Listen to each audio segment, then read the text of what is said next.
Well, good afternoon, everyone, and we're so glad you could join us today. My name is Carole Genshaft, and Deidre Hamlar and I are going to take you on a behind-the-scenes tour of the Amina Lynn Robinson Legacy Project. Now, for the last couple years, Deidre and I have been deeply engaged in this project and aided by lots of really wonderfully smart and capable folks, both inside and outside the museum. And the whole project has been headed up by our executive director, Nanette Macy-Junes. The project really has four components, probably more, but we'll narrow it down to that. The first is the renovation of Amina Robinson's home studio, which has just been completed. And then the establishment of the Amina Lynn Robinson residency for African American artists. And then the care and preservation of Amina's art and library and archives, and that is ongoing. And then coming up very soon in November is a major exhibition called Rag and On. We'll be telling you a little bit more about that later on. And that has an accompanying new publication with it as well. So we're really excited about that. And before we get started, just one housekeeping note. If you have a comment or a question, would you please use the Q&A function on your Zoom screen rather than the chat? And hopefully at the end, we can get to any questions or comments you might have. Oh, good. Okay, so one more announcement. This program is actually part of the Heart of Protest, which is a schedule of events, actually 46 events to commemorate each year of George Floyd's life. And this has been put together by the King Arts Complex. And Amina's work is really work that fits into this category because she tried so hard to create work that would create protest and social justice and would really fill in the pages of African American history. So if you want to know more about these events, you can go to the kingartscomplex.com/Heart of Protest link that you see on the screen and find out about those. Now, I know most of you probably know a lot about Amina Robinson, but just very briefly, of course, Amina was a beloved Columbus artist. She was born here in 1940. And her work is really centered on the African concept of Sankofa, the idea that none of us can go forward unless we understand and know where we've been. And her work was all about making connections between Africa and America, between ancestors and the people who live today, between the things that are earthly and those that are of a spiritual nature. So her work really encompasses all of those aspects. When she passed away in 2015, she left almost her entire estate to the Columbus Museum of Art, even her house and everything that was in it, and even her dog. I think she was well aware that this was an enormous task that she was leaving with the museum. I'm not convinced the museum understood quite how large the scope of this project would be, because we're 5 years into it, and I can tell you there's a lot more to do. So I'm going to give you just a very quick view of what we found when we went into the house shortly after Amina passed away. This, of course, is the exterior of the house, and she had a brick garden here with a wonderful glass bottle tree. And this was from a tradition that it's believed started, or at least one of the earliest evidence of it was in the Congo centuries ago, and that enslaved people brought this custom with them to the Americas. So you see these bottle gardens in the South, and now they're kind of everywhere. And the idea is that the bottles capture mischievous spirits and keep evil from entering the house. The wagon wheels refer to African cosmology, but also to the wheels on wagons that brought slaves who had escaped from the South before and during the Civil War to the North. And also later on, those families that loaded up all their possessions in wagons with wheels like these and became part of the Great Migration from the South in the early 20th century. And then, of course, Amina painted these wonderful, colorful doors that give the house a very distinct look. And we'll hear a little bit more about them in a moment. This is Amina's living room. And for any of you that might have had the privilege of visiting her, I'm sure you have memories of how you just didn't know where to look first. The living room was crowded with art she traded with other artists. Some of that you see on the walls and these lamps, for example. She was surrounded by books of every kind. She kept taped to one of the cabinets lots of flyers and postcards and invitations to museum and gallery openings and events. And the sofa was really an important place because there she talked with guests and she also slept there. So that was an important part of the room. But what's really dominating this space is the tapestry that you see in the foreground.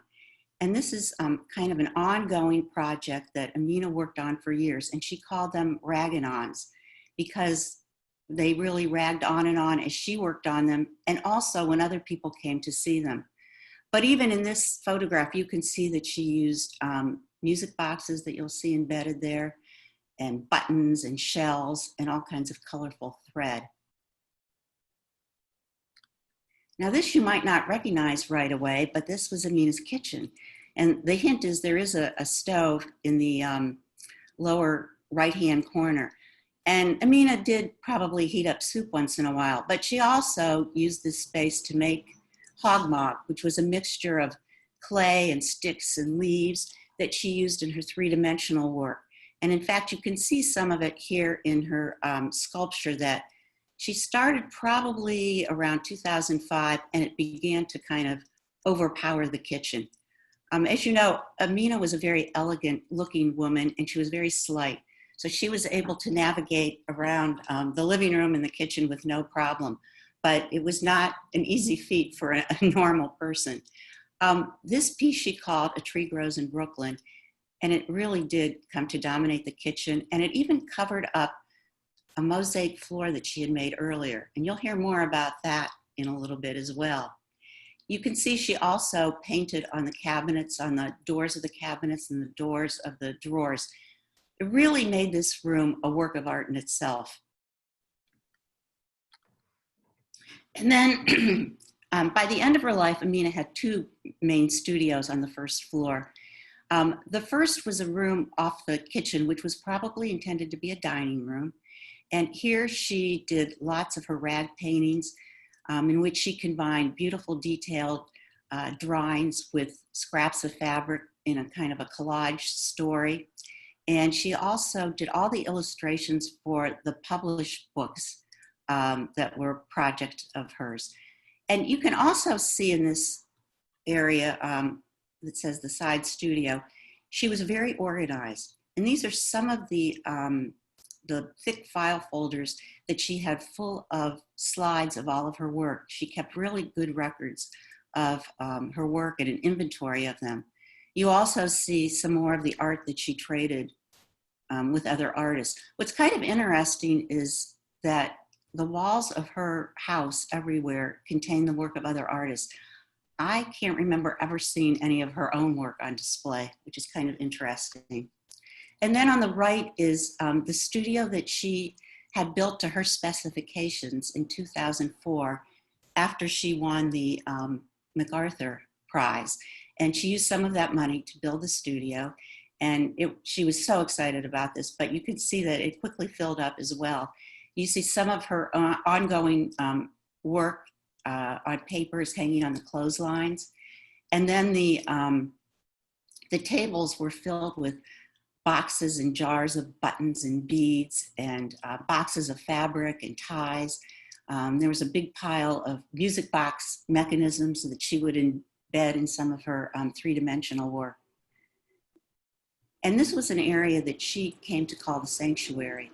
And very few people were invited to visit back there because she really valued the time she had to be alone and do her work in this space. And then if we go upstairs, really by the time she passed away, the second floor was a warehouse for her 2- and 3-dimensional work. it was everywhere, and you can kind of get a feel for that. These are what are currently have turned into bedrooms and a bathroom, but she filled these spaces with her sapelo walkers that you see over here. There were piles of editions of her prints. She did over 40 editions of prints, and so many of them were here with the plates that were used to make the prints. In addition, Aminah loved to go to garage sales and to antique shops, and she would buy wooden boxes to carve, and she would buy furniture that she hoped to incorporate in sculptures or make into art objects. And sometimes she didn't get to those projects, but that's the kind of thing that we found stored on the second floor. You can also see that there were lots of files, and these are files she kept of newspaper and magazine clippings that had to do with projects she was working on.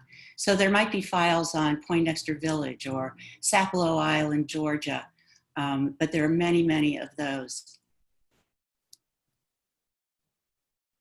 And now we're going to have Deidre tell you a little bit about discovering the art in the house and how we process that.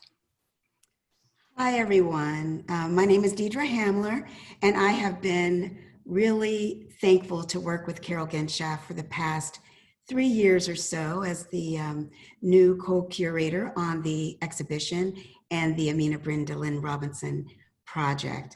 It has been a labor of love, and I think Carole agrees with me that, as you can see, the work in Amina's house is corner to corner, ceiling to floor, a collection of art, books, ephemera, her own notes. So we really carefully sifted through to find the beautiful pieces of art that you see in front of you. I mean, can you imagine going into her home and finding these pieces in folders or on shelves underneath some other pieces that, or just pieces of paper. So it was quite a labor of love to go through the work piece by piece.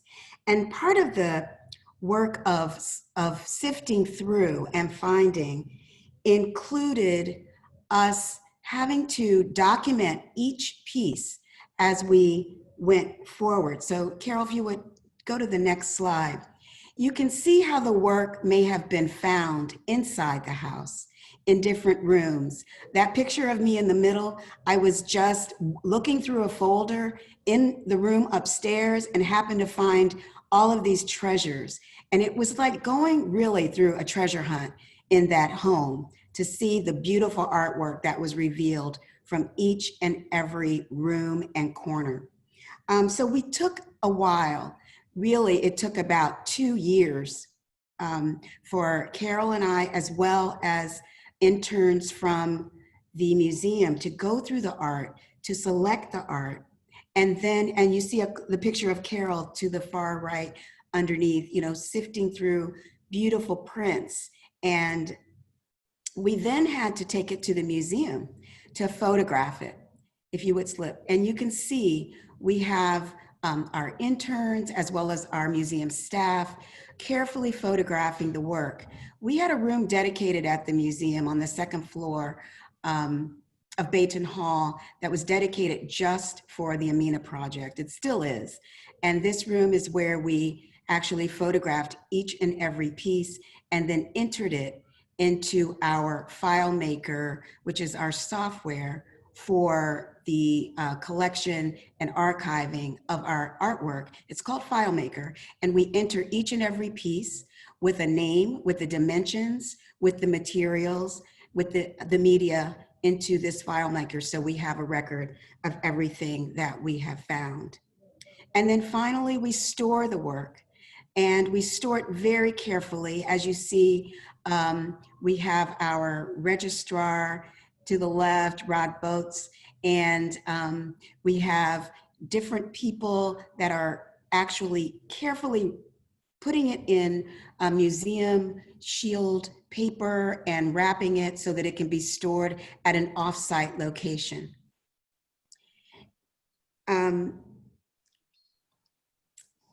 I think Carole now is going to talk to you about our the amazing number, dozens of journals that were found inside the house. Yeah, I think one of the most significant things that we found was the number of journals that Amina kept over probably 6 decades. She started carrying a little notebook with her as a child, and as she got older, she kept notes and drawings in these journals, and some of them turned into actually memoirs. But you can see that she would have journals for all of her trips outside of Columbus, be it Africa or Sapelo Island, Georgia. But she would also have books that just had to do with some of her research, as you see the work on the Salesville Circus in the lower right-hand corner.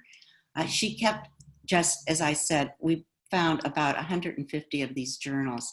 And besides being filled with her writing, some of them are the kinds of journals you and I might keep. They had grocery lists and numbers of and addresses of people she might have met and wanted to correspond with. But there were also beautiful, beautiful drawings in many of these books. And our plan for the exhibition in November is to have some of these available to visitors digitally so that you can kind of page through and look at the journals as well. One of the earlier ones she did, she was 23 years old, actually the same age as John Lewis, the civil rights leader who just passed away. They were both at the March on Washington. And it's just amazing how her writing and her poetry and her illustrations are very much echo a lot of the speeches that were going on as people were waiting for Martin Luther King to deliver his famous "I Have a Dream" speech. So Amina was really, you could tell that she was filled with rage and with anger, and that she was very cognizant of the racism and the discrimination and the inequality that she knew existed. But at the same time, she was very hopeful, as probably all those who attended that wonderful March on Washington, because they believed that it really was a time of change. And it did bring about a lot of change, but it is uncanny how that event from almost 60 years ago seems to be echoed in today's events. And then this is a more recent journal towards the later years of her life, or at least the later decade. And it really is a beautifully done memoir where she describes her childhood in Poindexter Village. Here in Columbus, Poindexter was, of course, one of the first federally funded apartment complexes, and Amina moved there with her family when she was just an infant. And this is her drawing up here of the apartment, both the first floor and the second floor. She shared a bedroom with her older and younger sister. And then the drawing on the bottom is one of many that she did about telling about these stories that she heard from her elders, from her Uncle Alvin and her great aunt Cornelia. And she created a whole series of work that she entitled Themba, that kind of brought together these ancestral stories and also the research Amina did herself about Africa, about the Middle Passage, about enslavement and emancipation and the migration north. And these are, again, beautifully illustrated, and hopefully you'll be able to see those in November. And Amina was really obsessed with books. You know, from the time she was very young, she made books with her father. He taught her how to make her own paper, and they would take the paper and turn them into little books. And then she began collecting books. He brought her a book about Leonardo da Vinci when she was 12 years old. And she amassed a huge collection of books about Leonardo, who she often referred to as her boyfriend. But books were really an extremely important part of her life. And so we began putting those books in boxes, and realized we had we had more than 75 boxes. We brought them back to the museum. One of our gallery associates actually at the time began entering them into a database. And besides the publication information, like, you know, the date of the book and the author, et cetera, Amina really used these books. Many of the passages were underlined. She wrote notes in the margins of the books, and she did beautifully illustrated drawings on the blank pages at the beginning and end of these books. So the books became actually primary sources that we hope someday students and scholars will be able to use to do more research on her work. And then after we carefully removed all the art and the archives and the books, we did take out the furniture. And there were some great pieces, and most of those, actually all those that you see on the screen here, have been put back into the house. And while all that was going on, at the same time, Nanette kind of directed the organization of the Amina Robinson House Community Committee at the museum. So it was our goal was to put together a group of people that knew Aminah, arts administrators, leaders in the community, who could decide what to do with the house. The committee was chaired by Barbara Nicholson and Betty Stahl, and ultimately they unanimously agreed that the house should be made into an artist's residence for African-American artists. And that's exactly what happened. Luckily, Tom Katzenmeyer was on our committee, and he and Nanette put together a partnership in which GCAC is helping to organize and run the residency. And now, of course, the big question is, where does the money come from to do all that? And Deidre's going to give us a little help in that direction. Yes, thank you, Carole. So the picture that you see in front of you is, it's an event that the Columbus Foundation had. You can see it says 75, the Columbus Foundation, where we were awarded $200,000 to renovate the house, the Amina Brenda Lynn Robinson Home Studio, for the purpose of having an artist residency. This was an amazing gift, but I want to say thank you publicly now for the people that helped to get that going. Community support for this project was led by our longtime museum friend and philanthropist and art collector, Larry James. And renovations for the home studio were generously funded by Columbus Foundation, but also Loanne Crane came through to help us support the actual artists in residence and providing support for those artists to live there in the home. We were also supported by Doug Kreidler, specifically from Columbus Foundation. The architect, Robert Leversage, and builder, Mark Corna, helped us envision this project. And at its earliest stage, Chad Whittington, president and CEO of Columbus Association for Performing Arts, provided enthusiastic support for us. I also want to thank, under the leadership, of course, of Nanette Macy-Junes and Rod Boats, I would like to thank Aaron McDaniel, who is the, as you can see, there's Mark Corna in the middle, but Blueprint Investments is the company the contractor that did all of the renovations for the Amina Robinson House, with wonderful support by subcontractors that came through Aaron McDaniel. And you see Brenda Parker there, a picture of her, and she is the architect on the project from the Columbus Architectural Studio.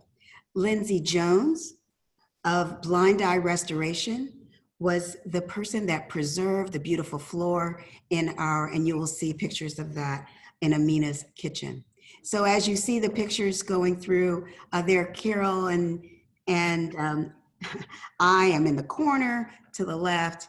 You see Mindy Corna there in the top right. She did a lot of work to help us visualize the interiors, and she really put her heart and soul into making the home not only be current and new and a good feel for a resident to live there, but also to preserve the feeling and spirit of Amina Robinson.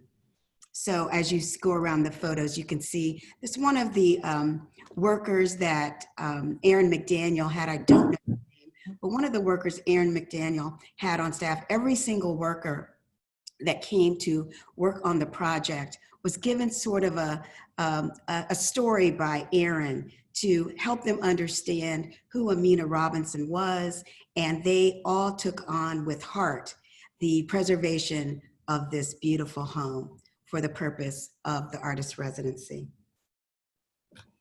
All right, Carole.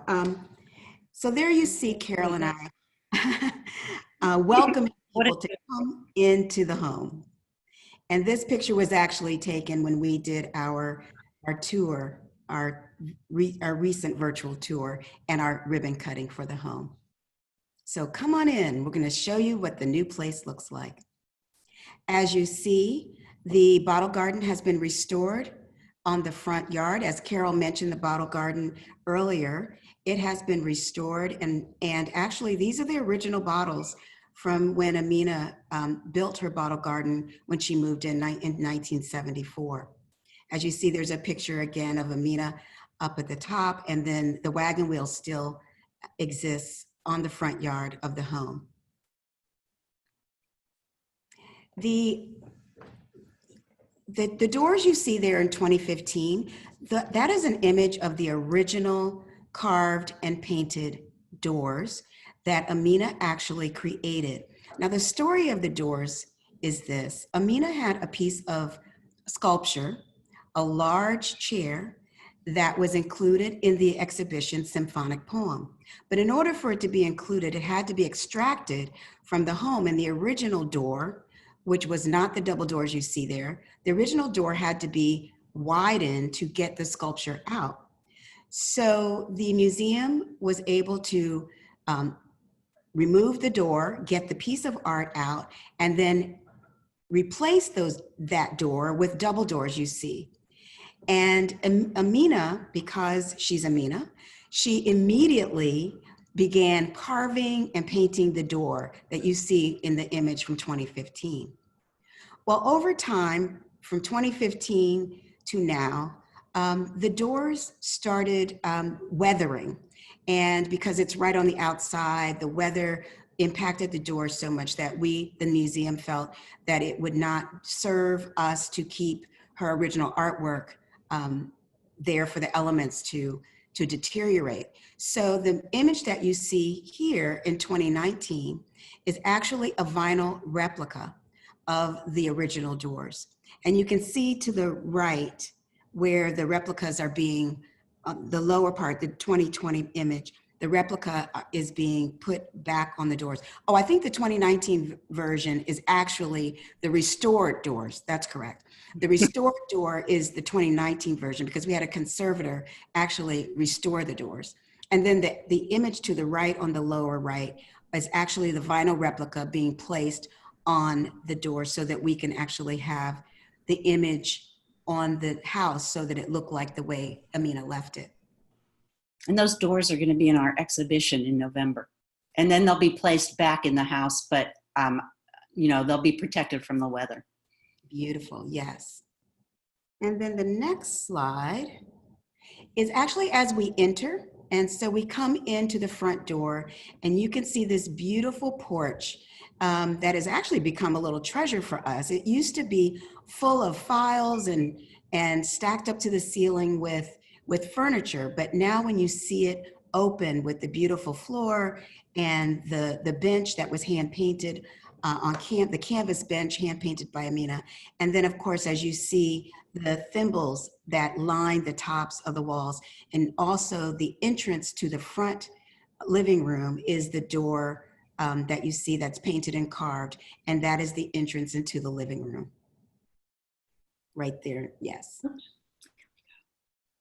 As you enter the living room, you'll see the image to the left is how Aminah left the room with her beautiful rag-a-non in the middle. You can see the images at the right where the room has been cleared. At the top where the room was cleared so that we could actually restore it. And you see the image to the right has the stairway leading upstairs. And then the bottom image to the right and to the bottom is how the room looks today. Again, trying to keep the spirit with some of the original pieces she had. As you see the wood carving that is at the right, on the far right to the left image, is actually there on the wall near the glass block. Her original desk is there, her roll top desk.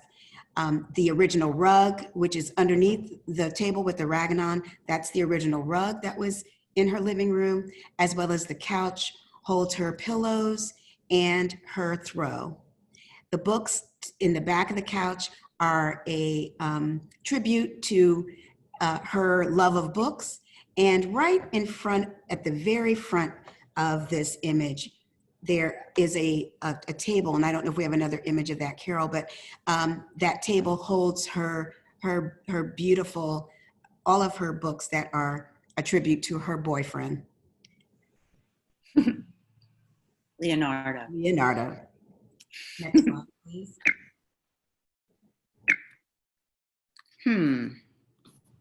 I just did something so that I can't share. Uh-oh.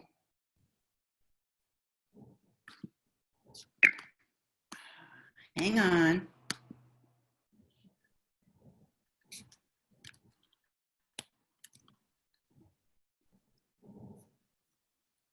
There we go. Here we go. And look at this. This is, again, before and after images. So this room, which is the sunroom on the front of the house, as you see in the top left image, before the renovation, there was a closet that enclosed a lot of stored materials, clothing, blankets, throws, all kinds of items were behind that wall. It was a closet. It was a closet that held Amina's clothes. And we decided to open that space. And you see the below image shows the windows that were restored there. And then it's completely open, which creates a beautiful sunroom for guests to come in and read and utilize the desk in the room. It's just a really lovely space in the front for residents to think and write and to just sit and enjoy the sun. This is a photograph of how the room, if you see the image to the left, it is when in about 2010, Aminah started inviting people in to her home. And when they came in, she invited them to write on the walls and give her, and they wrote all kinds of lovely tributes to her, you know, just wishing her well, thanking her for the contributions she has made to them personally and to the community. And all of these writings on the walls have been restored as much as possible to reflect, as you see to the top, where we're pointing to the green outlines. We were able to paint around the writing that people put on the walls. And then as you see below, we have Andy there, who is one of our preparators, actually creating an organic look so that it wouldn't look like a stark outline, but as you see the organic paint around the writing so that it would be an inviting and warm feel when you come into the house. And notice the original pieces that people contributed to Amina's life in writing. She also wrote on the walls herself. She was very, very appreciative of the people. She loved having people, while she enjoyed her privacy, she loved having people come into her home and share with her the beauty that she felt around her, and they certainly did. And they expressed it. Again, this is the kitchen. Carole talked a little bit about the kitchen. As you see, she created a piece of art that took up the whole kitchen. And as Carole mentioned, she painted on the cabinets, she painted on the walls, and all of her original paint was restored. We took the cabinets out, had them cleaned and restored so that the original paint is still on the cabinets, and then replaced back into the kitchen so that you see it there. Again, she has people who signed their autographs and wrote wonderful tributes to her on the kitchen cabinets. And you see this particular picture to the left and to the bottom is the Amina's sanctuary. That is actually drawn and painted on the door that leads to the back studio that Carole alluded to earlier, where she did not allow too many people in, but that is the entrance from the kitchen into her back studio. Again, you can see the images, and here we go to the mosaic floor that was so beautifully restored. To the left is the original mosaic floor that you see to the left, upper left, and then right below it, the preparation for the preservation. And then to the right, you see the preserved kitchen floor. I have another shot. And here is a shot, yes, where you see the entire kitchen as it looks today, with the cabinets replaced. Her original, those are her iron skillets that she had in the kitchen, with new appliances for the pleasure of our artists in residence. And again, the mosaic floor is, you can walk on the mosaic floor, although we caution against walking with sharp objects on your feet. Like high heels. Like high heels. Okay, so now, this is the beautiful dining room. And Carole, well, let's take a look at the dining room. This is the picture before. The picture before Carole talked to you about where she was storing all of those file cabinets had very detailed documentation of all the artwork that she has produced, the books again, the journals of all of her, she had photos of her work. She had everything documented every year since she had produced it. Now this room has been transported into a new space, as you see to the right. The right is an image of the dining room as it is today. We are, of course, because residents would probably like to eat and maybe even have a couple guests over. But what we love is the paintings of her original paintings on the wall are the story of the man who crossed the river.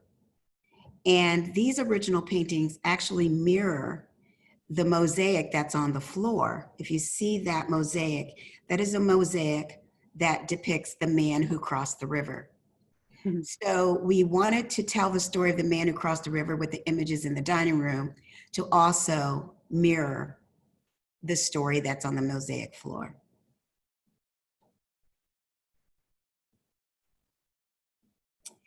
And again, these are images, thank you, Carole. These are images of the inside of the studio.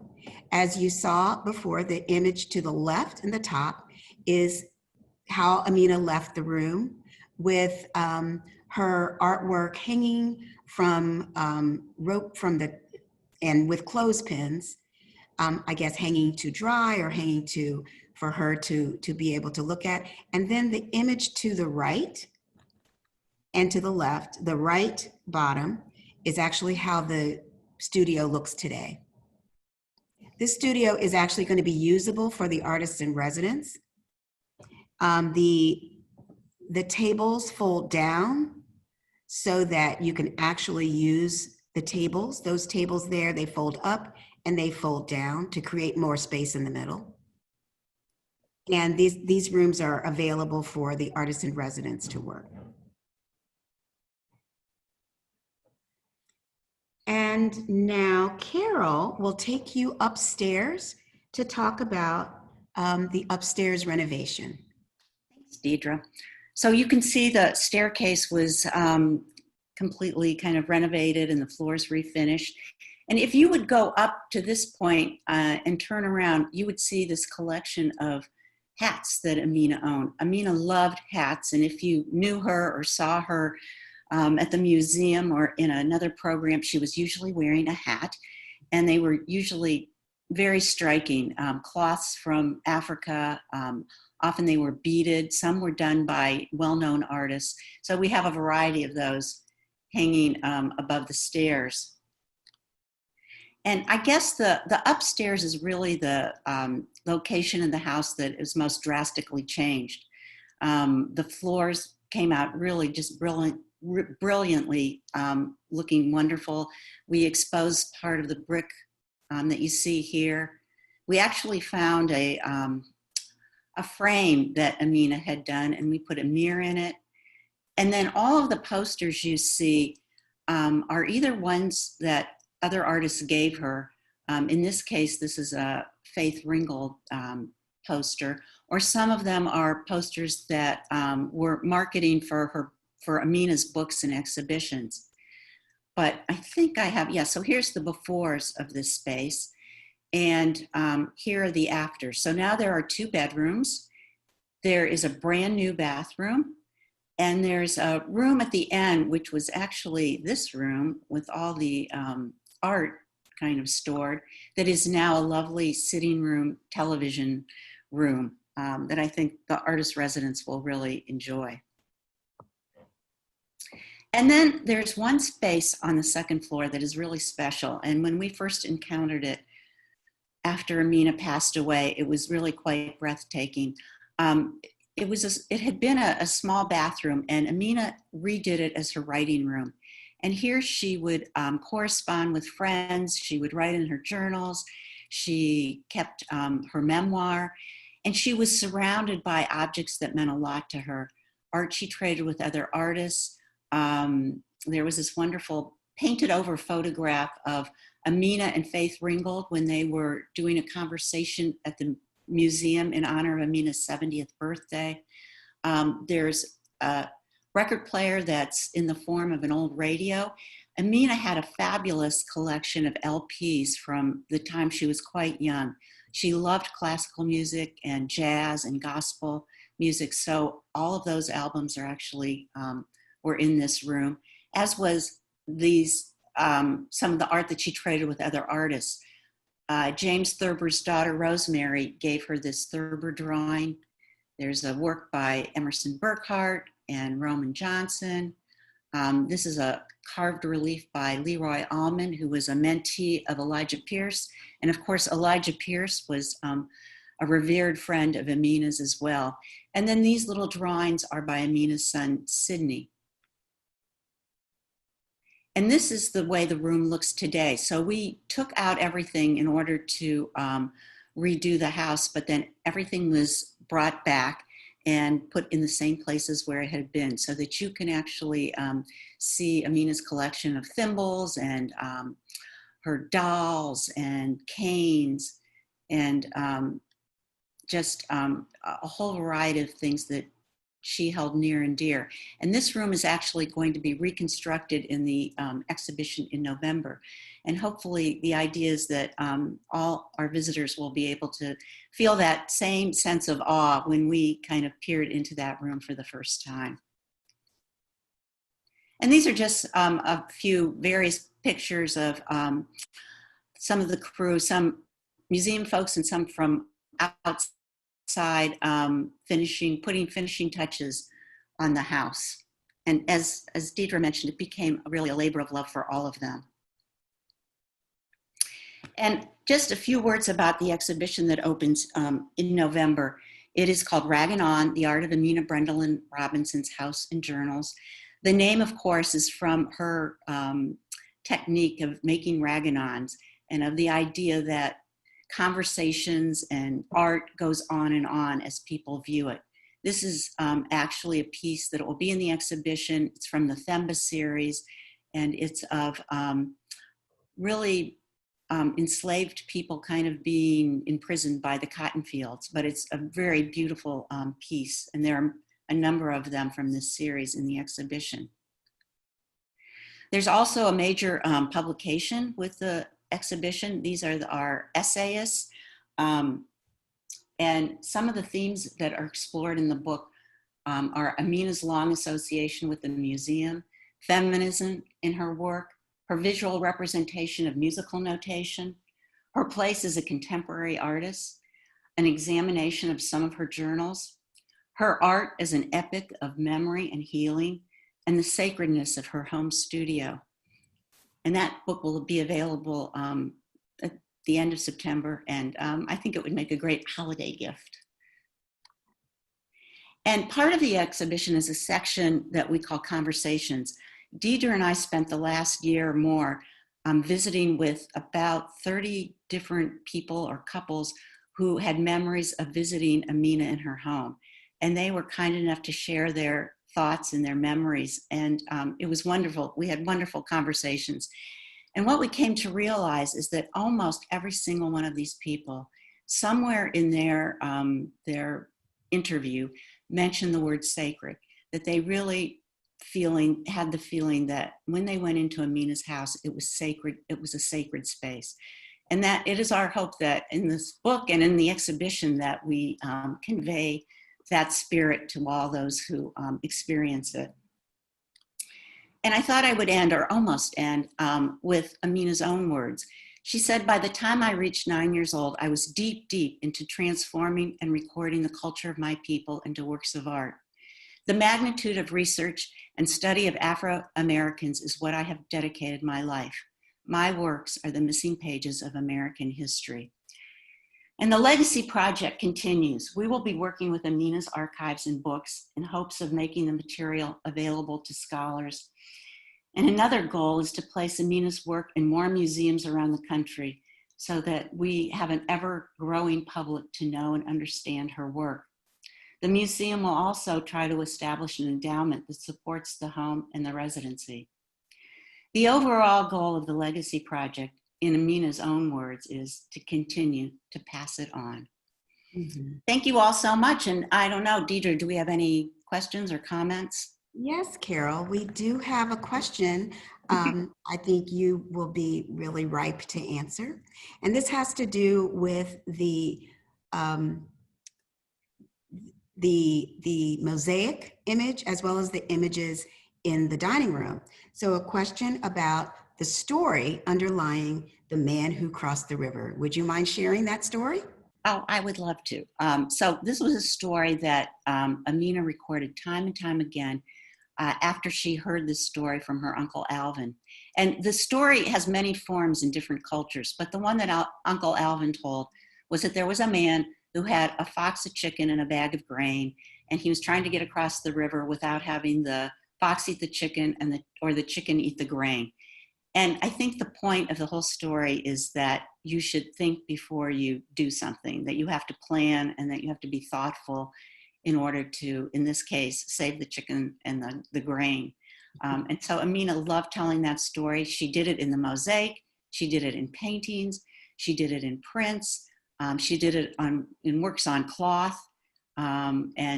She just took great delight in that story. We have any other questions? So one question is, will this presentation be available to share with others? Actually, it's being recorded and it will be available either on our website, well, probably on our website and on YouTube, but for sure it's being recorded. We'll check that out. Great. And before we end, I wanted to also do a shout out and a thank you to the Columbus Metropolitan Library, because when we were doing the scanning of the journals, they were so helpful to allow us to use their amazing scanner, which is one of, I think, 4 in the country that allows you to scan depth and with DPI at high levels. And it was just a treasure. So when you see the exhibition and see the journals in the exhibition, you will really get a good feel for how the journals really look in person. That's true. And of course, Aminah had this really lifelong connection to the Columbus Metropolitan Library. It was her first job when she was still in art school. And then, of course, she did the art that graces the main staircase at the library. Mm-hmm. And there are some major pieces in other departments. So, yes, the library has been very supportive of Aminah for a very long time. Yes. I have another question for you, Carole. So a viewer wants to know, how many other museums have Aminah's work? So there are quite a few that do. We'd like to have there be more. The Newark Art Museum has a wonderful piece.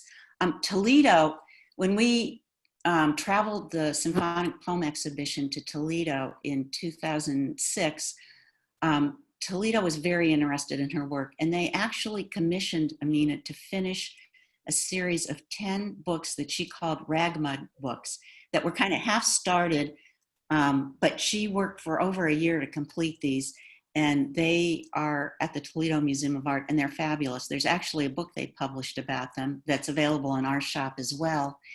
And then the Brooklyn Museum has a piece. Where else? Akron has done exhibitions of her work and has some of her work. And there are other museums that I'm probably forgetting. But actually, as I mentioned, one of our goals in the Legacy Project is to get Aminah's work out to an ever widening audience. And that would be by placing some of the work in museums around the country. Thank you. I have another question here from a viewer, and I think I can answer this one.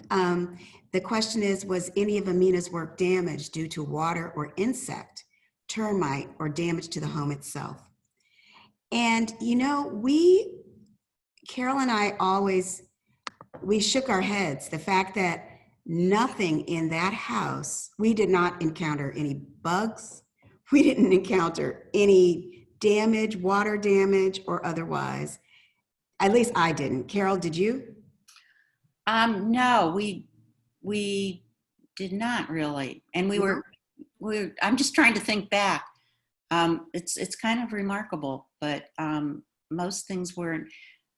Aminah did have this habit of, she always laughed when we put on gloves to handle the art, because to her, it was something you should touch and, feel, especially the fabric pieces. So she would roll out some of those big ragonons on her driveway. So she didn't treat them in a very precious way. However, she did use all acid-free boxes to store the works on paper. Mm-hmm. So they are all, there was no damage there. And she's, especially after she got the MacArthur and had a little more financial security, she used really fine materials. And I always tell the story that, she loved looking for special buttons. Mm-hmm. And I was with her once when she spent over $50 on one button. So she was, especially after she got the MacArthur and was a little more financially free, she used good materials and good storage techniques. And so, some of her work, especially the early work, was on paper that has some problems, and she used house paint in some cases. Mm-hmm. So we're very careful about the light that hits these works. But luckily, because so much of it was stored the way you saw it in these pictures, it really was kept away from the light. And so I think that also contributed to the fact that it's in pretty good condition in most cases. Actually, the worst case was the door, the front doors that were weathered, that we've had conserved. Mm-hmm. So Carole, I have another question. And I could answer this, but I think you should. Will her wonderful music boxes be in the exhibit? My Lord, what a morning. Oh, unfortunately, no. We have a lot of space for the exhibition. It's going to cover the whole lower level of or the main level of the Walter Wing at the museum. However, we just couldn't put everything in. And I love that piece as well. That's just a fantastic piece that Aminah made from old pipe organs, and it's a chorus of women, and each one has the workings of a music box, and they create a choir together.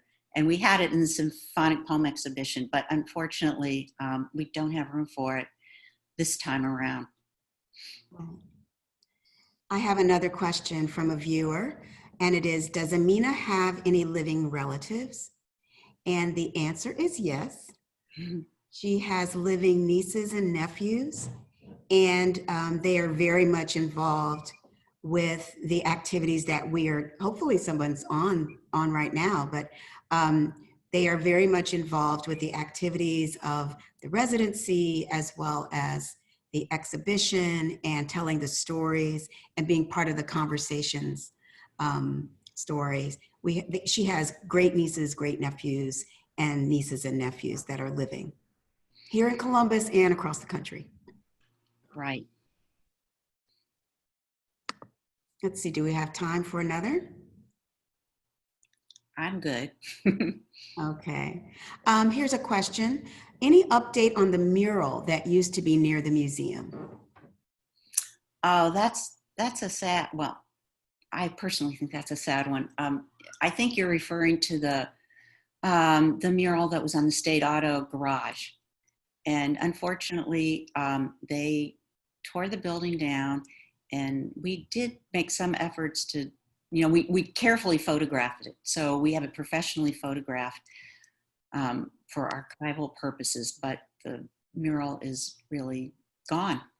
Mm-hmm. Yeah, which is kind of unfortunate. It was a project that CCAD students actually and a faculty person actually organized and completed. And they even restored it at one point. And it was from the original art for the book, A Street Called Home.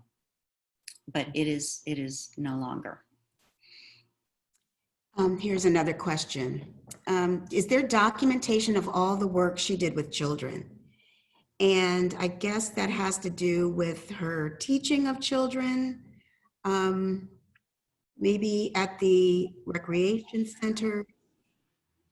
Well, that would be a very big question, because as you're referring to, Deidre, she worked at Columbus Recreation and Parks for 19 years and taught lots and lots of children. And in fact, if you walk down the street with Aminah, you would inevitably run into some of those children who were then adults, and would have great conversations with Aminah. So she taught there, and then she did a lot of projects with the Columbus Museum of Art, with the King Complex, with other organizations, because she loved working with children. And certainly we have some documentation of that, probably not full. I might refer you to, there is a website called Aminah's World, which has some really great resources for teachers and for students. And it was done a while ago, needs some updating, but it actually has some really nice projects and some examples of student work that were inspired by Aminah. And I guess we were instructed that that was probably the last question. But I would like to direct anyone interested in the residency, because I do see some questions with regard to the residency, to go to GCAC's website, and you can find out a lot about the residencies there. That means, how the artists in residence are chosen and how long each residency lasts. And finally, Carole, if you could just say one thing about Aminah's son, Sydney, since she loved children so much. There's a question about Sydney here, and we mentioned a son.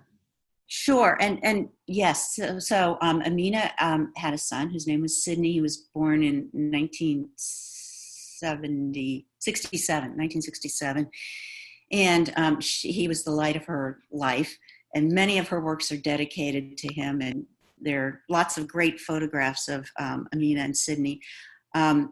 Soon after Sydney was born, her marriage kind of fell apart, and she became a single mom. And in fact, when they first moved to the house in 1974, it was a very normal house with normal bedrooms and places for Sydney to play and do his homework. It was only much later that it kind of got taken over by the art. But Sydney unfortunately suffered from depression, and he took his own life when he was 27 in 1994. And of course, that was absolutely devastating, as you can imagine, for Aminah. And I know Deidre and I have had these conversations about how thankful she was, and we are, that she had her art to get back into and to help her heal. But she really believed that Sydney was always with her, and hopefully they're together now. Yes, that's right. That gave me chills. Thank you. Thank you all for your questions. Thank you all for attending. We really appreciate it. Thanks so much. And we hope to see you at the exhibition in November, That's right. if not before. Right. Thank you. Thanks, Deidre. Thanks, Carole.